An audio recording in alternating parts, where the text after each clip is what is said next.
किसी ने बड़े कमाल की बात कही है कि यदि भगवान आपको इंतजार करवा रहे हैं तो तैयार रहना, आपको उससे कहीं ज्यादा मिलने वाला है जितना आपने मांगा है। नमस्ते दोस्तों, मैं हूं आरजे कार्तिक। एक बड़ी छोटी सी कहानी है। ये कहानी पुराने जमाने की एक सेठ जी की, जिनके यहाँ एक नौकर काम करता था। बड़ा विश्वास पात्र नौकर था, बहुत बरसों से उन्हीं के वहां नौकरी कर रहा था। एक दिन उसने कहा कि सेठ जी, मेरे मन में एक इच्छा है बहुत दिनों से कि मैं श्री जगन्नाथ जी के दर्शन के लिए श्री पुरी धाम जाकर के आऊं। अगर आप मुझे अनुमति दें, छुट्टी दें, तो मैं श्री जगन्नाथपुरी धाम जाकर के आना चाहता हूं, भगवान के दर्शन करना चाहता हूं। सेठ जी ने कहा, अरे अच्छी बात है, जाओ, अवश्य जाओ, और ये तो मेरा सौभाग्य कि तुम जा रहे हो। अब मैं तो कभी व्यापार के सिलसिले में जा नहीं पाया, इतना मेरे पास में समय नहीं रहा। अब तुम जा रहे हो तो मैं तुम्हारे बहाने ही सही दर्शन कर लूंगा। और सुनो, मेरा एक काम करना, ये मेरे 100 रुपये लेकर के जाओ और भगवान के चरणों में चढ़ा देना, और मेरी तरफ से जो है उन्हें प्रणाम कहना। नौकर ने कहा, अवश्य, ये काम तो मैं करूंगा ही। सेठ जी ने 100 रुपये दिए, नौकर ने और रुपये अपने पास रख लिए। यात्रा प्रारंभ की। पुराने जमाने की कहानी, तो पैदल पैदल जा रहा था, पैदल यात्रा थी, कई दिन लग गए।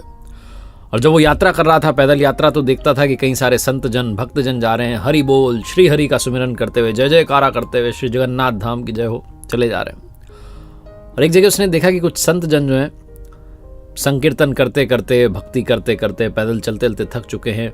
चेहरे से लग रहा था कि काफी दिनों से कुछ खाया नहीं है, भूखे हैं। तो उस नौकर को लगा कि मेरे पास में सेठ जी के दिए हुए 100 रुपये, इन रुपयों से मैं इनको भोजन करवा देता हूँ, और कुछ बचेंगे तो भगवान को चढ़ा भी दूंगा। और सेठ जी अगर पूछेंगे तो यही पूछेंगे कि पैसे चढ़ा दिए, मैं कह दूंगा पैसे चढ़ा दिए। इससे मैं झूठ भी नहीं बोलूंगा और काम भी हो जाएगा। तो उसने उन 100 रुपयों से भोजन का प्रबंध किया। 98 रुपये खर्च हो गए, 98 रुपीज, सिर्फ 2 रुपये बचे। और वो जो नौकर था वो सोचने लगा कि अब ये 2 रुपये चढ़ा दूंगा। वो दिन भी आया जब वो श्री जगन्नाथ जी के दरबार में पहुंचा, उनके मंदिर में पहुंचा, पुरी धाम में पहुंचा, और जाकर के उसने प्रणाम किया श्री जगन्नाथ जी के चरणों में। वो 2 रुपये जो थे वो चढ़ा दिए और बोला कि भगवान, ये मेरी ओर से नहीं है, बल्कि हमारे सेठ जी की ओर से है। उनका प्रणाम स्वीकारो, उनके 2 रुपये का जो दान उन्होंने चढ़ाया, इसको आप स्वीकारो। उसके बाद वो वहां से आगे बढ़ गया। वापस उसकी पैदल यात्रा शुरू हुई, और वो ये सोचते आ रहा था कि सेठ जी पूछेंगे तो सही कि पैसे चढ़ा दिए, मैं कह दूंगा पैसे चढ़ा दिए।